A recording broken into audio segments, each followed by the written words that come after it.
ମୁଁ କଲିକତା ମାମଲାରେ ଜଣେ ପ୍ରଶିକ୍ଷକ ଡାକ୍ତର ଏବଂ ଆଜି ମୁଁ ମୋର ପୂରା ଜୀବନ କାହାଣୀ କହୁଛି।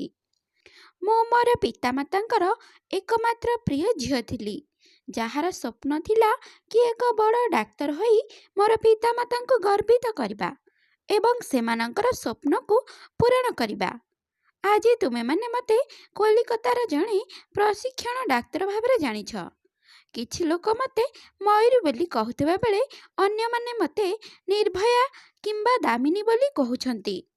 ଆଜି ମୋର ନାମ ପୁରା ଦେଶର ପ୍ରତ୍ୟେକ ଘରେ ଘରେ ଚର୍ଚ୍ଚା ହେଉଛି, କିନ୍ତୁ ମୋର ପ୍ରକୃତ ନାମ ହେଉଛି ଡକ୍ଟର ମୌମିତା।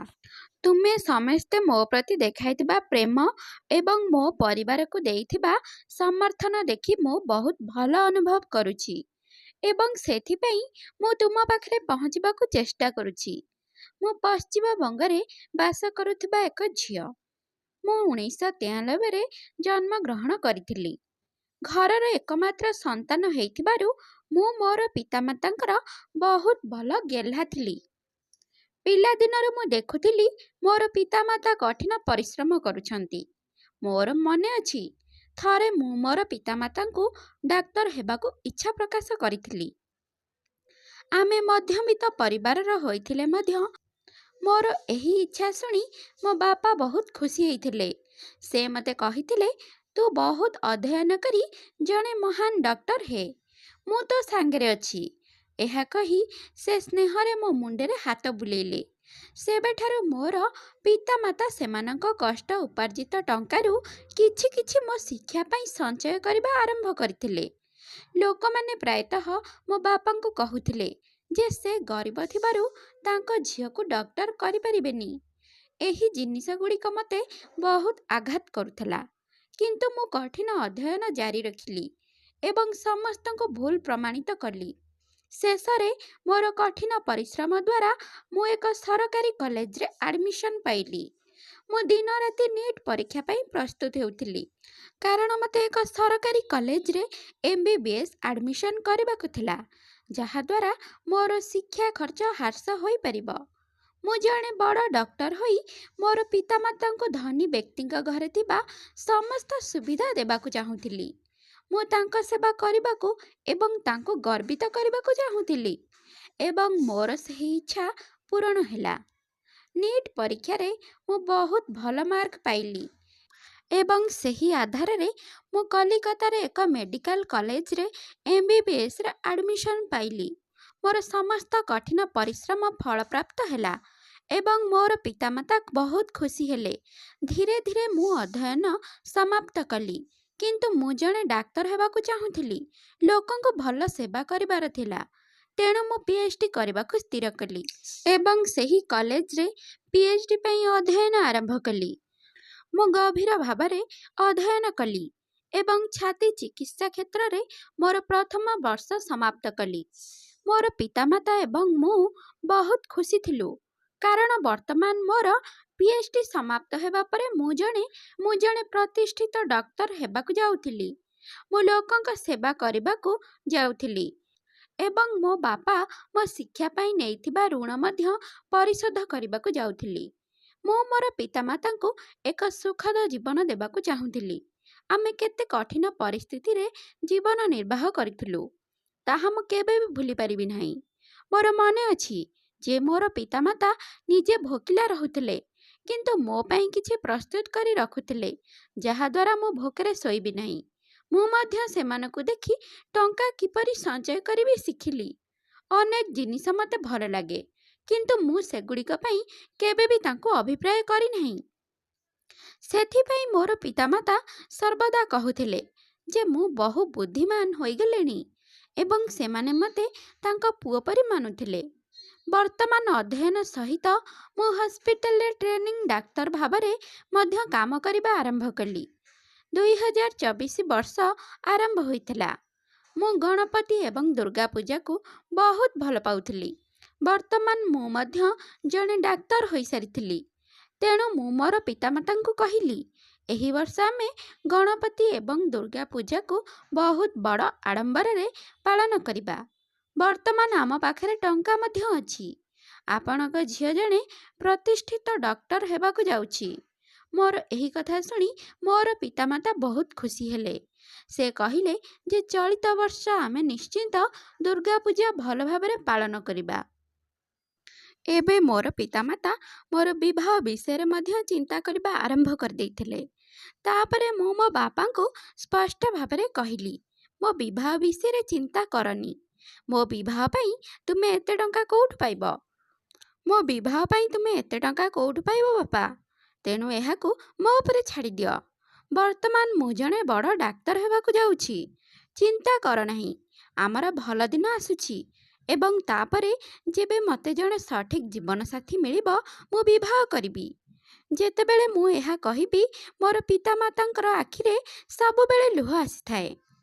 ସେମାନଙ୍କୁ ଖୁସି ଦେଖି ମୋର ହୃଦୟ ମଧ୍ୟ ଆନନ୍ଦରେ ପରିପୂର୍ଣ୍ଣ ହୋଇଯାଏ। ପିଲାଦିନରୁ ମୁଁ ମୋ ମାଆଙ୍କୁ ସର୍ବଦା ଟଙ୍କା ସଞ୍ଚୟ କରୁଥିବାର ଦେଖିଥିଲି, କିନ୍ତୁ ମୋ ପାଇଁ ସେ ଖର୍ଚ୍ଚରୁ କେବେ ବି ପଛ ଘୁଞ୍ଚା ଦେଇନଥିଲେ। ସେ ମୋର ପସନ୍ଦ ଏବଂ ନାପସନ୍ଦକୁ ବହୁତ ଭଲ ଭାବରେ ଜାଣିଥିଲେ। ସେ ବହୁତ ବଳିଦାନ ଦେଇଥିଲେ ଏବଂ ମୋତେ ପ୍ରତିପୋଷଣ କରିବା ପାଇଁ ତାଙ୍କର ଇଚ୍ଛାକୁ ଦମନ କରିଥିଲେ। ତେଣୁ ବର୍ତ୍ତମାନ ସେମାନଙ୍କ ପାଇଁ କିଛି କରିବା ମୋର ପାଳି ଥିଲା। ସେଥିପାଇଁ ମୁଁ ମୋର ପ୍ରଥମ ବେତନରେ ମା ପାଇଁ ସୁନାର ଚୁଡ଼ି ତିଆରି କଲି। ସେହି ଚୁଡ଼ି ଦେଖି ମା ବହୁତ ଖୁସି ହେଲେ ଏବଂ ସେ ମୋତେ ଖୁସିରେ ଆଲିଙ୍ଗନ କଲେ। ସବୁକିଛି ଠିକ୍ ଚାଲିଥିଲା। ଗତ 6 ମାସ ଧରି ମୁଁ ମଧ୍ୟ ରାତି ସିଫ୍ଟ ପାଇବା ଆରମ୍ଭ କଲି। ବେଳେବେଳେ ସପ୍ତାହରେ ଥରେ ରାତ୍ରି ଡ୍ୟୁଟି ଦେଉଥିଲେ ଏବଂ ବେଳେବେଳେ ସପ୍ତାହରେ 24ରୁ 36 ଘଣ୍ଟା କାମ କରିବାକୁ ପଡ଼ୁଥିଲା। ଏହାର କାରଣ ମୁଁ ଆପଣଙ୍କୁ କାହାଣୀରେ ଆଗକୁ କହିବି। ମୋର ସ୍ୱପ୍ନରେ ମୁଁ କଳ୍ପନା କରିନଥିଲି ଯେ 2024 ଅଗଷ୍ଟ ମାସ ମୋ ପାଇଁ ଏତେ ସାଂଘାତିକ ପ୍ରମାଣ ହେବ। ମୋ ବାପା ଟେଲର ଭାବରେ କାମ କରନ୍ତି। ତାଙ୍କୁ 63 ବର୍ଷ, କିନ୍ତୁ ସେ ଏପର୍ଯ୍ୟନ୍ତ କାମ ଛାଡ଼ି ନାହାନ୍ତି। ଥରେ ସେ ବିପି ଔଷଧ ଖାଇବାକୁ ଭୁଲି ପାରନ୍ତି, କିନ୍ତୁ କାମ କରିବାକୁ ଭୁଲନ୍ତି ନାହିଁ। ସର୍ବଦା ମୋତେ ତାଙ୍କୁ ଠିକ୍ ସମୟରେ ଔଷଧ ଦେବାକୁ ପଡ଼ିଥିଲା। ସେ ହସି ହସି କୁହନ୍ତି, ହଁ ଝିଅ, ଔଷଧ ଖାଇନେବି। ମା ମଧ୍ୟ ସବୁବେଳେ କହୁଥିଲେ, ତୁ ଆମର ଝିଅ ନୁହେଁ, ଆମର ପୁଅ। ଯାହା ହେଉ, ମୁଁ ବହୁତ ସ୍ନେହୀ ଥିଲି। ମୋ ନାମରେ ହିଁ ପ୍ରେମ ଲୁଚି ରହିଥିଲା। ଯେତେବେଳେ ମୁଁ କଲେଜ ଯାଉଥିଲି କିମ୍ବା ଡ୍ୟୁଟିରେ ଥିଲି, ମୁଁ ପ୍ରାୟତଃ କିଛି ଭୁଲ କାମ ବିଷୟରେ ଶୁଣିବାକୁ ପାଉଥିଲି। ଏପରିକି ଆମର ବରିଷ୍ଠ ଡାକ୍ତରମାନେ ମଧ୍ୟ ବେଳେବେଳେ କିଛି କଥା ଫୁସୁରୁ ଫାସୁରୁ ହେଉଥିଲେ, କିନ୍ତୁ ମୁଁ ସବୁବେଳେ ଏହିସବୁ ଜିନିଷଠାରୁ ନିଜକୁ ଦୂରେଇ ରଖୁଥିଲି। ହଁ, କିନ୍ତୁ ଯେତେବେଳେ ଜଣେ ଛାତ୍ରୀ ପ୍ରତି ଅନ୍ୟାୟ କରାଯାଉଥିଲା କିମ୍ବା ଜଣେ ରୋଗୀଙ୍କ ଠାରୁ ଅଧିକ ଟଙ୍କା ଆଦାୟ କରାଯାଉଥିଲା, ସେତେବେଳେ ମୋତେ ବହୁତ ଖରାପ ଲାଗୁଥିଲା ଏବଂ ମୁଁ ସ୍ୱର ଉତ୍ତୋଳନ କରୁଥିଲି। ଏହା ଉପରେ ଆମର ପ୍ରଧାନ ଆଚାର୍ଯ୍ୟ ସନ୍ଦୀପ ଘୋଷ ମୋତେ ସବୁବେଳେ ପାଟି କରୁଥିଲେ। ଆମେ ସମସ୍ତେ ତାଙ୍କୁ ଭୟ କରୁଥିଲୁ, କାରଣ ସେ ପ୍ରିନ୍ସିପାଲ ଥିଲେ। କିନ୍ତୁ ଡାକ୍ତରଖାନାରେ ସେ କ'ଣ କ'ଣ କରନ୍ତି, ମୁଁ ମଧ୍ୟ ତାଙ୍କ ବିଷୟରେ ସବୁ ଶୁଣିଥିଲି ଆଉ ବହୁତ କିଛି ତାଙ୍କ ବିଷୟରେ ଜାଣିଥିଲି। କଦାପି ମୋର ସ୍ୱର ଉତ୍ତୋଳନ କରିବାକୁ ଚେଷ୍ଟା କରିନାହିଁ, କାରଣ ମୁଁ ଏହି ବଡ଼ ଲୋକଙ୍କ ଚକ୍କରରେ ପଡ଼ିବାକୁ ଚାହୁଁନଥିଲି। କିନ୍ତୁ ଯେତେବେଳେ ଡାକ୍ତରଖାନାରେ ଔଷଧର କଳାବଜାରୀ ପ୍ରସଙ୍ଗ ସାମ୍ନାକୁ ଆସିଲା, ମୁଁ ଶାନ୍ତ ରହିପାରିଲି ନାହିଁ। ମୁଁ କହିବାକୁ ଲାଗିଲି, ମୋ ସ୍ୱରକୁ ଦମନ କରିବାକୁ ଚେଷ୍ଟା କରାଯାଉଥିଲା। ମୋତେ ଅତିରିକ୍ତ କାମ କରିବାକୁ ଦିଆଯାଉଥିଲା। ମୋର କାର୍ଯ୍ୟ ସମୟ ମଧ୍ୟ ବୃଦ୍ଧି କରାଯାଇଥିଲା, କିନ୍ତୁ ତଥାପି ମୁଁ ମୋର କାର୍ଯ୍ୟକୁ ସଚୋଟତାର ସହିତ କରୁଥିଲି। ବେଳେବେଳେ ମୁଁ ମୋ ବାପାଙ୍କୁ ଏହିସବୁ କଥା କହୁଥିଲି, କିନ୍ତୁ ସେ ମୋତେ କହୁଥିଲେ, ଝିଅ, ତୁ ଏହିସବୁ ଜିନିଷରେ ଜଡ଼ିତ ହେବୁ ନାହିଁ। ଆମେ ଗରିବ ଲୋକ, ସେମାନେ ବଡ଼ ଲୋକ। ସେମାନଙ୍କର ହାତ ବହୁତ ଉପରକୁ ଅଛି। ସେମାନେ ତୋର ପ୍ରୟାସକୁ ନଷ୍ଟ କରିଦେବେ। ଆମେ ସାଧାରଣ ଲୋକ, ତେଣୁ ତୁ ଅଧ୍ୟୟନ ପ୍ରତି ଧ୍ୟାନ ଦେ ଆଉ ସମାପ୍ତ କର। ତାପରେ ଦେଖିବା କ'ଣ କରିପାରିବା। ବାପାଙ୍କ କଥା ଠିକ୍ ଥିଲା। ଏଠାରେ ପହଞ୍ଚିବା ପାଇଁ ମୁଁ ବହୁତ କଠିନ ପରିଶ୍ରମ କରିଥିଲି। ତେଣୁ ଗତ 6 ମାସ ଧରି ମୁଁ ପ୍ରିନ୍ସିପାଲ ଏବଂ ବିଭାଗର ନିର୍ଯାତନାକୁ ସହ୍ୟ କରୁଥିଲି ଏବଂ ଶାନ୍ତିପୂର୍ଣ୍ଣ ଭାବରେ ମୋ କାର୍ଯ୍ୟ କରୁଥିଲି। ବୋଧହୁଏ ଏହି ଲୋକମାନେ ମୋ ଦ୍ୱାରା ଧମକପ୍ରଦ ଅନୁଭବ କରୁଥିଲେ, ତେଣୁ ସେମାନେ ପୂର୍ବରୁ କିଛି ଯୋଜନା କରିବା ଆରମ୍ଭ କରିଦେଇଥିଲେ। କିନ୍ତୁ ମୋର ଏହି ବିଷୟରେ କୌଣସି ଧାରଣା ନଥିଲା। ବେଳେବେଳେ ମୋର ବନ୍ଧୁ ଏବଂ ମୁଁ ଏହି ବିଷୟରେ ଆଲୋଚନା କରୁଥିଲୁ ଯେ ଆମ ଡାକ୍ତରଖାନାରେ କେତେ ଭୁଲ କାମ ଚାଲିଛି, କିନ୍ତୁ ଆମେ ସବୁବେଳେ ଚୁପ୍ ରହିଥାଉ କାରଣ ଆମେ ଏହି ଜିନିଷ ଗୁଡ଼ିକରେ ଜଡ଼ିତ ହେବାକୁ ଚାହୁଁନଥିଲୁ। ଛାଡ଼, 2019ରେ ସଞ୍ଜୟ ରାୟ ନାମକ ଜଣେ ବ୍ୟକ୍ତି ଆମ ଡାକ୍ତରଖାନାରେ ଭର୍ତ୍ତି ହୋଇଥିଲେ। ସେ କେଆର ହସ୍ପିଟାଲରେ ପୋଲିସ ଚୌକିରେ କାମ କରୁଥିଲେ। ସେ ଏଠାରେ 4-5 ବର୍ଷ ଧରି କାର୍ଯ୍ୟ କରିଆସୁଥିଲେ। ତେଣୁ ଆମର ପ୍ରତ୍ୟେକ ବିଭାଗ ବିଷୟରେ ତାଙ୍କର ସମ୍ପୂର୍ଣ୍ଣ ଜ୍ଞାନ ଥିଲା। ସେ ଅନେକ ରୋଗୀଙ୍କୁ ଶଯ୍ୟା ଯୋଗାଉଥିଲେ ଏବଂ ଏଥିପାଇଁ ତାଙ୍କୁ ଟଙ୍କା ମଧ୍ୟ ମିଳୁଥିଲା। କିନ୍ତୁ ଏହି ସଞ୍ଜୟ ରାୟଙ୍କର ବହୁତ ଖରାପ ନଜର ଥିଲା। ସେ ମନ୍ଦ ଆଖିରେ ହସ୍ପିଟାଲକୁ ଆସୁଥିବା ପ୍ରତ୍ୟେକ ମହିଳାଙ୍କୁ ଦେଖୁଥିଲେ। ଆମେ ତାଙ୍କ ବିଷୟରେ ମଧ୍ୟ ଆଲୋଚନା କରୁଥିଲୁ, କିନ୍ତୁ ସେ ଆମର ପ୍ରିନ୍ସିପାଲ ପାଇଁ ବହୁତ ସ୍ୱତନ୍ତ୍ର ଥିଲେ ଏବଂ ତାଙ୍କ ପାଇଁ ସବୁବେଳେ କାମ କରୁଥିଲେ। ତେଣୁ ଆମେ ତାଙ୍କ ବିଷୟରେ ଅଭିଯୋଗ କରିବାକୁ କେବେ ଚିନ୍ତା କରିନଥିଲୁ କାରଣ ଆମେ ଅନାବଶ୍ୟକ ଭାବରେ ବିବାଦ ଚାହୁଁନାହୁଁ। କିନ୍ତୁ ହଁ, ସଞ୍ଜୟ ରାୟଙ୍କର ନଜର ବହୁତ ବିପଜ୍ଜନକ ଥିଲା। ଯେତେବେଳେ ବି କୌଣସି ଝିଅ ସାମ୍ନାରେ ଥାଆନ୍ତି, ତାଙ୍କ ନଜର ତାଙ୍କୁ ଖାଇଯିବା ଭଳି ଲାଗୁଥାଏ। ସେଥିପାଇଁ ମୁଁ ଏପରି ବ୍ୟକ୍ତିଠାରୁ ଦୂରେଇ ରହୁଥିଲି। ଏପରିକି ସେଦିନ ଯେତେବେଳେ ମୁଁ କାମକୁ ଯିବା ପାଇଁ ଘରୁ ବାହାରିଲି, ମୋର କୌଣସି ଧାରଣା ନଥିଲା ଯେ ଏହା ମୋର ଶେଷ ଦିନ ହେବ ଏବଂ ମୁଁ ମୋର ପିତାମାତା ଏବଂ ମୋର ଛୋଟ ଘରକୁ ଆଉ କେବେ ଦେଖିପାରିବି ନାହିଁ। ବୋଧହୁଏ ସେଥିପାଇଁ ମୁଁ ମୋ ମାଆଙ୍କୁ କହିଲି, ବାପାଙ୍କୁ ଠିକ୍ ସମୟରେ ଔଷଧ ଦେବ ଏବଂ ମୁଁ ଯେପରି ପ୍ରତିଦିନ କରେ ମୁଁ କହିଲି, ମୁଁ ଯାଉଛି ଏବଂ ଘରୁ ବାହାରିଗଲି।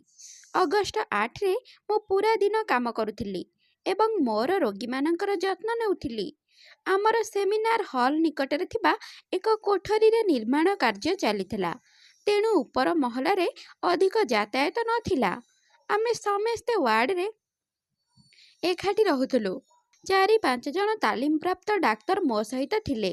ଆମେ କିଛି ଜିନିଷ ବିଷୟରେ ଆଲୋଚନା କରିଲୁ। ସେତେବେଳେ ସଞ୍ଜୟ ରାୟ ମଧ୍ୟ ସେଠାରେ ଥିଲେ ଏବଂ ସେ ମୋ ଆଡ଼କୁ ଚାହିଁ ରହିଥିଲେ, କିନ୍ତୁ ମୁଁ ତାଙ୍କୁ ଅଣଦେଖା କଲି। କିଛି ସମୟ ପରେ ସେ ସେଠାରୁ ଚାଲିଗଲେ ଏବଂ ଆମେ ସମସ୍ତେ ରାତ୍ରି ଭୋଜନ କଲୁ।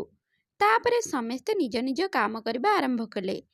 ମୁଁ ଟିକିଏ ମୁକ୍ତ ଥିଲି, ତେଣୁ ମୁଁ ରାତିରେ ମାଆକୁ କଲ୍ କଲି। ଯେତେବେଳେ ପର୍ଯ୍ୟନ୍ତ ମୁଁ ମାଆଙ୍କୁ କଲ୍ କରିନଥିବି, ସେ ପର୍ଯ୍ୟନ୍ତ ସେ ଏବଂ ବାପା ଖାଇନଥିବେ। ମୋତେ ସେମାନଙ୍କୁ କହିବାକୁ ପଡ଼ୁଥିଲା ଯେ ମୁଁ ଖାଇସାରିଲିଣି। କେବଳ ସେତେବେଳେ ସେମାନେ ଖାଦ୍ୟ ଖାଉଥିଲେ। ଏପରିକି ସେଦିନ ମୋର କୌଣସି ଧାରଣା ନଥିଲା ଏହା ମୋର ମା' ସହିତ ମୋର ଶେଷ ବାର୍ତ୍ତାଳାପ ହେବ। ମୋ ମା' ଫୋନ୍ ଉଠାଇବା ମାତ୍ରେ ମୁଁ ପଚାରିଲି, ବାପା ତାଙ୍କ ଔଷଧ ଠିକ୍ ସମୟରେ ନେଉଛନ୍ତି କି ନାହିଁ? ସେଥିପ୍ରତି ଯତ୍ନ ନେବ। ମୋ ବିଷୟରେ ଚିନ୍ତା କର ନାହିଁ, ମୁଁ ଖାଇସାରିଛି। ମୋ ବାପାଙ୍କର ବିପି ସମସ୍ୟା ଥିଲା, ତେଣୁ ଠିକ୍ ସମୟରେ ଔଷଧ ଖାଇବା ତାଙ୍କ ପାଇଁ ଅତ୍ୟନ୍ତ ଗୁରୁତ୍ୱପୂର୍ଣ୍ଣ ଥିଲା। ଏହା ନିଶ୍ଚିତ ଯେ ତାଙ୍କର ଔଷଧ କେବେ ବି ବନ୍ଦ ହେବା ଉଚିତ ନୁହେଁ। ଏସବୁର ପୁରା ଧ୍ୟାନ ମୁଁ ରଖୁଥିଲି। ମୋର ମନେ ଅଛି, ଥରେ ମୋ ବାପାଙ୍କ ଔଷଧ ସରିଯାଇଥିଲା। ବାପା ଭାବିଥିଲେ ଯଦି ମୁଁ ଗୋଟିଏ ଦିନ ପାଇଁ ଔଷଧ ସେବନ ନ କରିବି, ତେବେ ଏହାର କ'ଣ ଫରକ ପଡ଼ିବ। ସକାଳେ ଯାଇ ଔଷଧ ନେଇ ଆସିବି। କିନ୍ତୁ ମୁଁ ଘଣ୍ଟାକୁ ଦେଖିଲି ରାତି 11ଟା ଥିଲା। ମୁଁ ସମସ୍ତଙ୍କ ଖାଦ୍ୟ ବନ୍ଦ କରି କହିଲି, ବାପାଙ୍କ ଔଷଧ ନ ଆସିବା ପର୍ଯ୍ୟନ୍ତ କେହି ଖାଇବେ ନାହିଁ ଏବଂ ରାତିର ଏହି ସମୟରେ ମଧ୍ୟ ମୁଁ ତାଙ୍କ ପାଇଁ ଔଷଧ ବ୍ୟବସ୍ଥା କଲି। କିନ୍ତୁ ବର୍ତ୍ତମାନ ଡାକ୍ତରଖାନାରେ ଭାରି କାର୍ଯ୍ୟ ହେତୁ ମୁଁ ଘରେ ଧ୍ୟାନ ଦେବା ପାଇଁ ସମୟ ପାଇନଥିଲି। ତେଣୁ ମୋତେ ସବୁ ଜିନିଷ ମାଆଙ୍କୁ ଜଣାଇବାକୁ ପଡ଼ୁଥିଲା ଏବଂ ମୋ ବାପାଙ୍କ ଯତ୍ନ ନେବାକୁ ମନେ ପକାଇବାକୁ ପଡ଼ୁଥିଲା। ସେଦିନ ମୁଁ ଭୁଲି ନ ଯାଇ ସବୁକିଛି କହିଲି ଏବଂ ମା' ସହିତ କଥା ହେବା ପରେ ମୁଁ ପୁରା ଫ୍ଲୋରକୁ ଯାଇ ରୋଗୀମାନଙ୍କୁ ଯାଞ୍ଚ କଲି। ଏହାପରେ ମୁଁ ବିଶ୍ରାମ ନେବା ଏବଂ ମୋର ପରବର୍ତ୍ତୀ ଅଧ୍ୟୟନ ପାଇଁ ତୃତୀୟ ମହଲାର ସେମିନାର ରୁମ୍ରେ ପହଞ୍ଚିଲି। କିନ୍ତୁ ମୁଁ ଜାଣିନଥିଲି ଯେ ସେଠାକୁ ଯିବା ନିଷେଧ ଥିଲା। ବର୍ତ୍ତମାନ ମୁଁ ଜାଣିଲି ଯେ ପାର୍ଶ୍ୱବର୍ତ୍ତୀ ଦ୍ୱାରରେ ନିର୍ମାଣ କାର୍ଯ୍ୟ ଚାଲୁଥିବାରୁ କାହାକୁ ଉପର ମହଲାକୁ ଯିବାକୁ ଦିଆଯାଇନାହିଁ। ମୁଁ ତ ସେଠାକୁ ଚାଲିଗଲି। ରାତି 2ରୁ 3ଟା ପର୍ଯ୍ୟନ୍ତ ମୋର ଅଧ୍ୟୟନ କଲି। ମୁଁ ଭାବିଲି ମୋର ବର୍ତ୍ତମାନ ଶୋଇବା ଉଚିତ। 36 ଘଣ୍ଟା ଡ୍ୟୁଟି ହେତୁ ବହୁତ କ୍ଳାନ୍ତ ଅନୁଭବ କରୁଥିଲି। ରୋଗୀମାନଙ୍କୁ ସେବା କରିବାରେ ବ୍ୟସ୍ତ ରହିବା କାରଣରୁ ମୁଁ ନିଜ ଉପରେ ଧ୍ୟାନ ଦେବା ପାଇଁ ସମୟ ପାଉନଥିଲି। ଅନ୍ୟମାନଙ୍କ ଜୀବନ ବଞ୍ଚାଇବା ପାଇଁ ମୁଁ ଯିଏକି ମୋ ଜୀବନର ଯତ୍ନ ନେବାକୁ ସମୟ ବାହାର କରିପାରୁନଥିଲି। ତେଣୁ ପୁସ୍ତକ ଏବଂ ଡାଏରୀ ବନ୍ଦ କରି ସେମିନାର ହଲରେ ଶାନ୍ତିରେ ଶୋଇଗଲି। ମୁଁ ଏତେ ଗଭୀର ନିଦ୍ରାରେ ଥିଲି ଯେ ସେମିନାର ହଲରେ କିଏ ଆସୁଛି ଏବଂ କିଏ ଯାଉଛି ତାହା ମଧ୍ୟ ଜାଣିନଥିଲି। ତାପରେ କ'ଣ, ସକାଳେ ସଞ୍ଜୟ ରାୟ ମଦ୍ୟପାନ କରି ସେମିନାର ହଲକୁ ଆସିଥିଲେ। ମୁଁ ଅନୁଭବ ବି କରିନଥିଲି ଯେ କେହି ଜଣେ ସେମିନାର ହଲ୍ ଭିତରକୁ ଆସିଥିଲେ, କାରଣ ମୁଁ ଗଭୀର ନିଦ୍ରାରେ ଥିଲି। ସେ ଆସିବା ମାତ୍ରେ ତାଙ୍କ ଆଖି ମୋ ଉପରେ ପଡ଼ିଲା ଏବଂ ତାଙ୍କ ଭିତରେ ଥିବା ରାକ୍ଷସ ଜାଗ୍ରତ ହୋଇ ଉଠିଲା। ସେ ମୋ ପାଖକୁ ଆସି ମୋ ଦେହକୁ ଛୁଇଁଲେ।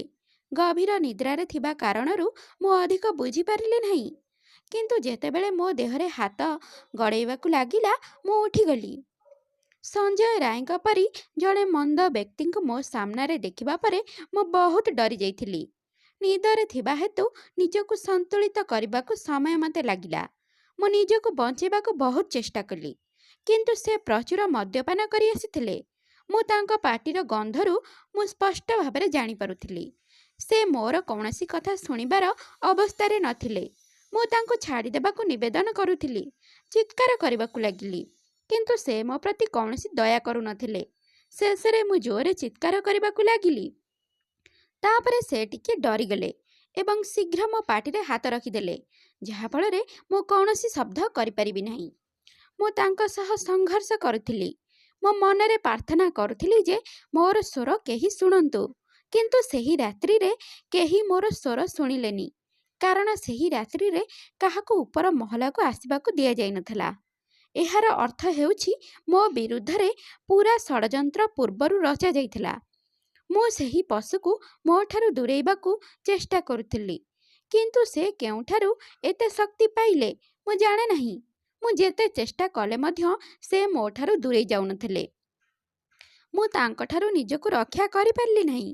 ଲଢ଼ି ଲଢ଼ି ମୁଁ ହାରିଗଲି ଏବଂ ତାପରେ ସେ ମୋତେ ଝୁଣିବା ଆରମ୍ଭ କଲେ, ମାରିବା ଆରମ୍ଭ କରିଦେଲା। ବର୍ତ୍ତମାନ ମୁଁ ସମ୍ପୂର୍ଣ୍ଣ ଥଣ୍ଡା ପଡ଼ିଯାଇଥିଲି। କିଏ କିଏ ମୋତେ ଶୋଷଣ କରୁଥିଲେ ମୁଁ ବୁଝିପାରିଲି ନାହିଁ। ମୁଁ ଯନ୍ତ୍ରଣାରେ ଚିତ୍କାର କରୁଥିଲି। ମୁଁ ଏତେ ଜୋରରେ ଚିତ୍କାର କରୁଥିଲି ଯେ ମୋର ଚିତ୍କାର ପୂରା ସେମିନାର ହଲରେ ପ୍ରତିଧ୍ୱନିତ ହେଉଥିଲା। କିନ୍ତୁ ମୁଁ ଜାଣେ ନାହିଁ କାହିଁକି ମୋ ସ୍ୱର କେହି ଶୁଣିପାରିଲେ ନାହିଁ। ଚିତ୍କାର କଲାବେଳେ ମୋ ଶରୀର ସମ୍ପୂର୍ଣ୍ଣ ଥଣ୍ଡା ହୋଇଗଲା ଏବଂ ତାପରେ ମୋର ନାରୀ ସମ୍ମାନ ଏବଂ ମୋର ସ୍ୱପ୍ନକୁ ହତ୍ୟା କରାଗଲା, ଯାହା ଅତି ନିର୍ଦ୍ଦୟ ଭାବରେ। ପରିଶେଷରେ ମୁଁ ମୋ ଜୀବନ ହରାଇଲି, କିନ୍ତୁ ଦୁର୍ବ୍ୟବହାର ଚିହ୍ନ ମୋ ଦେହରେ ରହିଲା। ମୋର ଚଷମା ଭାଙ୍ଗିଗଲା। ସେମାନଙ୍କର ଛିଦ୍ରଗୁଡ଼ିକ ମୋ ରକ୍ତ ଦାଗିତ ଆଖିରେ ପ୍ରବେଶ କଲା। ମୋ ଫାଟି ଯାଇଥିବା ଓଠ ମୋ ସ୍ୱରକୁ ଦମନ କରିବା ପାଇଁ ସେ ମୋତେ ଗଳା ଦବାଇ ହତ୍ୟା କଲା। ନିଜକୁ ବଞ୍ଚାଇବା ପ୍ରୟାସରେ ମୋ ରକ୍ତରେ ଲାଗିଥିବା ନଖ ଏବଂ ମୋ ଦେହରେ କରାଯାଇଥିବା ଅଗଣିତ ଆଘାତ, ଜଙ୍ଘର ହାଡ଼ ଭାଙ୍ଗିବା ପର୍ଯ୍ୟନ୍ତ ବିସ୍ତାର କରାଯାଇଥିବା ମୋ ଗୋଡ଼ ଏବଂ ମୋର ଯୌନାଙ୍ଗରେ ଆଘାତ ଲାଗିଥିଲା। ଏହିସବୁ ସହିବା ପରେ ମଧ୍ୟ ମୁଁ ସେହି ଲୋକମାନଙ୍କର ନିଷ୍ଠୁରତାର ମୁକାବିଲା କରିଥିଲି। କିନ୍ତୁ ଯଦି ସେହି ବ୍ୟକ୍ତିମାନଙ୍କର ଟିକିଏ ବି ଦୟା ଥାଆନ୍ତା, ମୁଁ ମୋର ଶେଷ ନିଶ୍ୱାସ ପର୍ଯ୍ୟନ୍ତ ଜୀବିତ ରହିଥାନ୍ତି। ମୋ ଦେହ ଉପରେ ଆକ୍ରମଣ କରୁଥିବା ବେଳେ ସେ ହୁଏତ ଭାବିଥାନ୍ତେ, ମୋତେ ମାରିବା ସମୟରେ ସେ ନିଜେ ଯନ୍ତ୍ରଣା ଅନୁଭବ କରିଥାନ୍ତେ, କିନ୍ତୁ ସେମାନେ ପଶୁ ପରି ଆସି ମୋତେ ବିନାଶ କରିଥିଲେ। ବନ୍ଧୁଗଣ, ସେଦିନ ମୋ ଭିତରେ ଥିବା ନାରୀତ୍ୱର ବଳାତ୍କାର ହୋଇଥିଲା ଏବଂ ଶେଷରେ ସେହି ପ୍ରଶିକ୍ଷିତ ଡାକ୍ତର ମୌମିତା ଦୁନିଆକୁ ବିଦାୟ ଜଣାଇଲେ। ମରିବା ବେଳେ କେବଳ ମୋର ପିତାମାତାଙ୍କର ଚେହେରା ମୋ ଆଖି ସାମ୍ନାରେ ଥିଲା। ବର୍ତ୍ତମାନ ସେମାନଙ୍କର କ'ଣ ହେବ, ଏହି ପ୍ରଶ୍ନ ମୋ ମନକୁ ବାରମ୍ବାର ଆସୁଥିଲା। ପ୍ରତିଦିନ ଅନ୍ୟମାନଙ୍କ ଜୀବନ ରକ୍ଷା କରୁଥିବା ମୁଁ, ସେଠାରେ ମୋ ଜୀବନ ରକ୍ଷା କରିବାକୁ କେହି ନଥିଲେ। ମୋର ମୃତ୍ୟୁ ସମୟରେ ମଧ୍ୟ ମୁଁ ଭୟଭୀତ ଥିଲି ଯେ ମୋର ପିତାମାତା କିପରି ଏତେ ବଡ଼ ଦୁଃଖ ସହ୍ୟ କରିବେ। ସେହି ନିର୍ଦ୍ଦୟ ରାକ୍ଷସମାନେ ମୋତେ ଶୋଷଣ କଲେ, ଜୀବିତ ଥିବା ସମୟରେ ମୋତେ ହତ୍ୟା କଲେ ଏବଂ ତାପରେ ମୋର ଅଧା ଉଲଗ୍ନ ଶରୀରକୁ ଅସମ୍ପୂର୍ଣ୍ଣ ପୋଷାକରେ ଆଚ୍ଛାଦନ କଲା ଏବଂ ସେ ଏପରି ଚାଲିଗଲା ଯେପରି ସେ କିଛି କରି ହିଁ ନାହିଁ। ମୋର ଆତ୍ମା ଛଟପଟ ହେଉଥିଲା। ମୋର ସ୍ୱପ୍ନ ପୂରଣ ହେଲା ନାହିଁ, ଅଧୁରା ରହିଗଲା। ମୁଁ ପ୍ରତିଦିନ 10ରୁ 12 ଘଣ୍ଟା ପରିଶ୍ରମ କରି ଏଠାରେ ପହଞ୍ଚିଥିଲି, ଗୋଟିଏ ରାତିରେ ଆମର ସବୁ ସ୍ୱପ୍ନ ଭାଙ୍ଗିଗଲା। ପୁରା ଦିନରେ ମୋ ପାଇଁ କେବଳ ଗୋଟିଏ କାମ ଥିଲା। ମୁଁ ବହି ବ୍ୟତୀତ ଅନ୍ୟ କିଛି ଜାଣିନଥିଲି। ମୁଁ ଏମ୍‌ଡିରେ ସ୍ୱର୍ଣ୍ଣ ପଦକ ଚାହୁଁଥିଲି। ମୁଁ ଟପ୍ ହୋଇ ଡକ୍ଟର ହେବାକୁ ଚାହୁଁଥିଲି। ମୁଁ ମୋ ଡାଏରୀରେ ମଧ୍ୟ ସମାନ କଥା ଲେଖିଥିଲି। କାରଣ ମୋର ପିତାମାତା ମୋତେ ବହୁତ କଠିନ ପରିଶ୍ରମ କରି ଶିକ୍ଷା ଦେଇଥିଲେ ଏବଂ ଗୋଟିଏ ରାତିରେ ତାଙ୍କର ସମସ୍ତ ପରିଶ୍ରମ ଏବଂ ମୋର ଅଧ୍ୟୟନ ପାଉଁଶ ହୋଇଗଲା। ବାସ୍ତବରେ ଆପଣ ଆଗରୁ ଜାଣିଛନ୍ତି ପରଦିନ କ'ଣ ହେଲା। ଅପରାଧୀମାନେ କିପରି ଧରାପଡ଼ିଲେ। କିନ୍ତୁ ତଥାପି ପରଦିନ ସକାଳେ ମୋର ଆତ୍ମହତ୍ୟା ଖବର ମୋ ଘରେ ପହଞ୍ଚିଲା। ରିପୋର୍ଟରେ କୁହାଯାଇଛି ଯେ ଆପଣଙ୍କ ଝିଅ ଡାକ୍ତରଖାନାରେ ଆତ୍ମହତ୍ୟା କରିଥିଲେ। ସବୁକିଛି ସରିଯାଇଛି ବୋଲି କହି ମା କାନ୍ଦିବାକୁ ଲାଗିଲେ। ବାପା କିଛି ଭାବିବା ଅବସ୍ଥାରେ ନଥିଲେ। ଆଖପାଖରେ ରହୁଥିବା ସମ୍ପର୍କୀୟମାନେ ତାଙ୍କୁ ସମ୍ଭାଳି ସାନ୍ତ୍ୱନା ଦେଇ ଡାକ୍ତରଖାନାକୁ ଆଣିଲେ। ଦୌଡ଼ି ଦୌଡ଼ି ଆସିଥିବା ମୋର ପିତାମାତା ଶେଷ ଥର ପାଇଁ ସେମାନଙ୍କ ଝିଅକୁ ଦେଖିବାକୁ ମଧ୍ୟ ଛଟପଟ ହେଉଥିଲେ। କିନ୍ତୁ ସେମାନଙ୍କୁ ଭିତରକୁ ଯିବାକୁ ଦିଆଯାଉନଥିଲା। କାରଣ ଭିତରେ ମୋର ହତ୍ୟାକାଣ୍ଡର ପ୍ରମାଣ ନଷ୍ଟ କରାଯାଉଥିଲା। ମୋ ମା ବ୍ୟାକୁଳ ହୋଇ କାନ୍ଦୁଥିଲେ। ମୋ ଝିଅ, ତାକୁ ଅନ୍ତତଃ ପକ୍ଷେ ଥରେ ଦେଖିବାକୁ ତ ଦିଅ, ଏହା କହି ନିବେଦନ କରୁଥିଲେ। ପୁରା 3 ଘଣ୍ଟା ପରେ ମୋର ପିତାମାତା ମୋତେ ଦେଖିବାକୁ ଅନୁମତି ପାଇଲେ। ସେମାନଙ୍କ ଝିଅ ଆହତ ଏବଂ ଅଧା ଉଲଗ୍ନ ଦେଖି ମୋର ପିତାମାତା ତୁରନ୍ତ ବୁଝିଗଲେ ଏହା ଆତ୍ମହତ୍ୟା ହୋଇପାରିବ ନାହିଁ। ଆମ ଝିଅ ଆତ୍ମହତ୍ୟା କରିବାକୁ ଡାକ୍ତର ହୋଇନଥିଲା। ମୋର ଏପରି ଅବସ୍ଥା ଦେଖି ମା ଏବଂ ବାପା ତୁରନ୍ତ କହିଥିଲେ, ଏହା ହେଉଛି ବଳାତ୍କାର। ମୋର ପିତାମାତା ସେଠାରେ ଥିଲେ। କିନ୍ତୁ ସମ୍ପର୍କୀୟ ବନ୍ଧୁ ଓ ସହକର୍ମୀମାନେ ମଧ୍ୟ ସମସ୍ତେ ମୋ ପାଇଁ ସ୍ୱର ଉତ୍ତୋଳନ କରିଥିଲେ।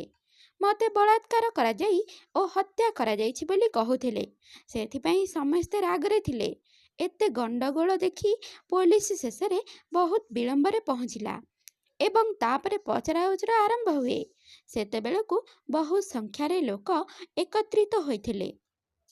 ଏତେ ବଡ଼ ଜନସାଧାରଣଙ୍କର ଏହି କ୍ରୋଧ ହେତୁ ସଞ୍ଜୟ ରାୟ ମଧ୍ୟ ତାଙ୍କ ହେଡଫୋନ୍ ସାହାଯ୍ୟରେ ଧରାପଡ଼ିଛନ୍ତି। କିଛି ନ କହି ଅଭିଯୁକ୍ତ ମଧ୍ୟ ନିଜର ଅପରାଧ ସ୍ୱୀକାର କରିଛି। ତାପରେ ତାଙ୍କୁ ଗିରଫ କରାଯାଇଛି ଏବଂ ସେଠାରେ ମାମଲା ବନ୍ଦ ରହିଛି। କେହି କେହି କହୁଛନ୍ତି ଯେ ମୋତେ କେବଳ ବଳାତ୍କାର କରାଯାଇଛି। ଆଉ କେତେକ ମିଛ କହୁଛନ୍ତି ଯେ ଏହା ଏକ ଗଣ ବଳାତ୍କାର ହେଇଛି। ମୋ ଯୋନିରେ ମିଳିଥିବା 151 ଗ୍ରାମ ଶୁକ୍ରାଣୁ ଯାହା କେବଳ ସେହି ଅଭିଯୁକ୍ତଙ୍କର ବୋଲି କୁହାଯାଉଛି। କ'ଣ ମୋ ସହିତ ଘଟିଥିବା ଗଣ ବଳାତ୍କାରକୁ ଦମନ କରାଯାଉଛି? ହଠାତ୍ ମରାମତି ଆଳରେ ଘଟଣାସ୍ଥଳର କାନ୍ଥଗୁଡ଼ିକ ଭାଙ୍ଗିବା ଆରମ୍ଭ କରାଯାଇଥିଲା। ସେ ବିଷୟରେ କ'ଣ? ଜରୁରୀକାଳୀନ କୋଠରୀରେ କୌଣସି ସିସିଟିଭି କ୍ୟାମେରା ନଥିଲା। କିନ୍ତୁ ବର୍ତ୍ତମାନ ପର୍ଯ୍ୟନ୍ତ ମିଳିଥିବା ଭିଡ଼ିଓରେ କାହିଁକି କୌଣସି ସତ୍ୟତା ପ୍ରକାଶ କରାଯାଇନାହିଁ। ମୋତେ ବଳାତ୍କାର ଓ ହତ୍ୟା ଷଡ଼ଯନ୍ତ୍ରରେ ଜଡ଼ିତ ବଡ଼ ଚେହେରାକୁ ସୁରକ୍ଷା ଦେବା ପାଇଁ ପ୍ରମାଣ ନଷ୍ଟ ହେଉଛି କି ଜନସାଧାରଣଙ୍କ ମଧ୍ୟରେ ପ୍ରବେଶ କରିକି? ସେହି ଘୃଣ୍ୟ ବ୍ୟକ୍ତିମାନେ ଡାକ୍ତରଖାନାକୁ ଆସି ସମସ୍ତ ପ୍ରମାଣ ନଷ୍ଟ କରିଦେଲେ କି ଏବଂ ମୋତେ ନିର୍ଯାତନା ଦେଇଥିବା ରାକ୍ଷସମାନଙ୍କୁ ପୁନର୍ବାର ବଞ୍ଚିବାର ସୁଯୋଗ ଦେବା ପାଇଁ ନିଷ୍ପତ୍ତି ନିଆଯାଉଛି କି? ଜଣାନାହିଁ ମୁଁ ବର୍ତ୍ତମାନ ନ୍ୟାୟ ପାଇବି କି ନାହିଁ।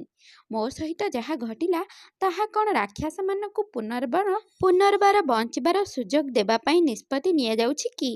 ଜଣାନାହିଁ ମୁଁ ବର୍ତ୍ତମାନ ନ୍ୟାୟ ପାଇବି କି ନାହିଁ।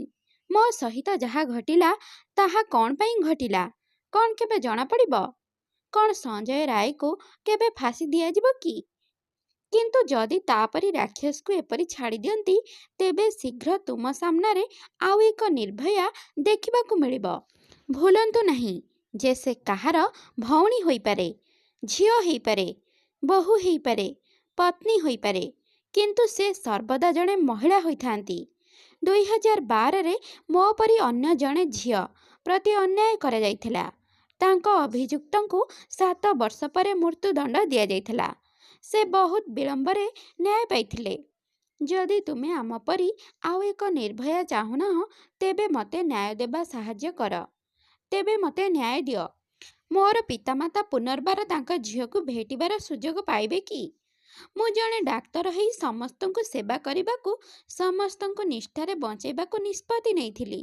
କିନ୍ତୁ ମୁଁ ନିଜକୁ ବଞ୍ଚାଇବାରେ ବିଫଳ ହୋଇଥିଲି। ଅସହାୟ ଅବସ୍ଥାରେ ମୁଁ ଶେଷରେ ନିଶ୍ୱାସ ନେବା ବନ୍ଦ କରିଦେଲି ଏବଂ ଏକ ସମାଧାନ ହୋଇନଥିବା ରହସ୍ୟ ହୋଇ ରହିଗଲି। ଲୋକଙ୍କ ସେବା କରି ଖୁସିରେ ବଞ୍ଚିବାର ମୋର ସ୍ୱପ୍ନ ପୂରଣ ହୋଇପାରିଲା ନାହିଁ। ମୋର ହତ୍ୟା ଏବଂ ବଳାତ୍କାରର ରହସ୍ୟ ବର୍ତ୍ତମାନ ସମାଧାନ ହେବା ପରି ମନେ ହେଉନାହିଁ। ମୁଁ ସେହି ସମାନ ପ୍ରଶିକ୍ଷକ ଡାକ୍ତର ମୌମିତା କହୁଛି, ଯିଏକି କିଛି ଦିନ ପୂର୍ବରୁ ଆପଣଙ୍କ ମଧ୍ୟରୁ ଜଣେ ଥିଲି। ମୁଁ କୌଣସି ଭୁଲ ନ କରି ମୋ ଜୀବନ ହରାଇଲି। ଯଦି କେବଳ ସେହି ଲୋକମାନଙ୍କର କିଛି ସମ୍ବେଦନଶୀଳତା ଥାଆନ୍ତା, ତେବେ ଏହି ମହିଳା ଡାକ୍ତର ଆଜି ବଞ୍ଚିଥାନ୍ତେ। ମୋର ପିତାମାତା ଏପର୍ଯ୍ୟନ୍ତ ଏହି ଦୁଃଖରୁ ମୁକ୍ତି ପାଇନାହାନ୍ତି, କିନ୍ତୁ ତଥାପି ଦୃଢ଼ ଭାବରେ ଠିଆ ହୋଇଛନ୍ତି ଏବଂ ମୋତେ ନ୍ୟାୟ ଦେବାକୁ ଚେଷ୍ଟା କରୁଛନ୍ତି। ମୋ ବାପାଙ୍କର କେବଳ ଗୋଟିଏ ଝିଅ ଥିଲା, କିନ୍ତୁ ଆଜି ମୁଁ ହୁଏତ ଭଗବାନଙ୍କ ନିକଟକୁ ଆସିଛି। କିନ୍ତୁ ବର୍ତ୍ତମାନ ତୁମେ ସମସ୍ତ ପୁଅ ଏବଂ ଝିଅ ମୋର ପିତାମାତାଙ୍କର ସନ୍ତାନ। ଗୋଟିଏ ଝିଅ ଚାଲିଗଲା, କିନ୍ତୁ ସେମାନଙ୍କୁ ହଜାର ହଜାର ପୁଅ ଏବଂ ଝିଅ ମିଳିଗଲେ, ଯେଉଁମାନେ ମୋତେ ନ୍ୟାୟ ଦେବା ପାଇଁ ମୋ ବାପା ମାଙ୍କ ସହ ଠିଆ ହୋଇଛନ୍ତି। ତେଣୁ ଦୟାକରି ମୋ ପିତାମାତାଙ୍କର ଯତ୍ନ ନିଅନ୍ତୁ। ମୋ ବାପା ଅତ୍ୟନ୍ତ ଆତ୍ମନିର୍ଭରଶୀଳ ଓ ସ୍ୱାଭିମାନୀ। ସେ କାହାଠାରୁ ଟଙ୍କା ନେବେ ନାହିଁ କିମ୍ବା ସାହାଯ୍ୟ ମାଗିବେ ନାହିଁ।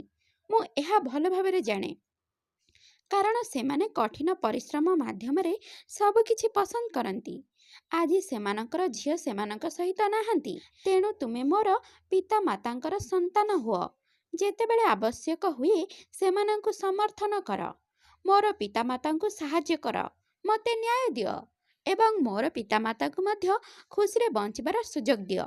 ମୁଁ ଜାଣେ ଯେ ଏପର୍ଯ୍ୟନ୍ତ ମୁଁ ନ୍ୟାୟ ପାଇବି ନାହିଁ, ମୋର ପିତାମାତା ମଧ୍ୟ ଶାନ୍ତିରେ ବିଶ୍ରାମ ନେବେ ନାହିଁ। ସେମାନେ ଭିତରୁ ଭିତରୁ ମରିଯିବେ। ଭଗବାନ କରନ୍ତୁ ମୋ ସହିତ ଯାହା ଘଟିଛି ତାହା ଅନ୍ୟ ପରିବାରର ଝିଅ ସହିତ କେବେ ନ ହେଉ। କୌଣସି ପିତାମାତାଙ୍କର ଝିଅ ତାଙ୍କଠାରୁ ଦୂରେଇ ନ ଯାଉ। ମୁଁ ମୋର ପିତାମାତାଙ୍କୁ ବହୁତ ଭଲ ପାଏ। ସେଥିପାଇଁ ମୁଁ ଅତ୍ୟନ୍ତ ଦୁଃଖ ଅନୁଭବ କରୁଛି ଯେ ଆଜି ମୁଁ ତାଙ୍କ ସହିତ ନାହିଁ। ଏଭଳି କଠିନ ପରିସ୍ଥିତିରେ ସେମାନଙ୍କ ଲୁହ ପୋଛିଦେବା ପାଇଁ ମୁଁ ସେଠାରେ ନାହିଁ। ବନ୍ଧୁଗଣ, ମୋତେ ନ୍ୟାୟ ଦିଅ।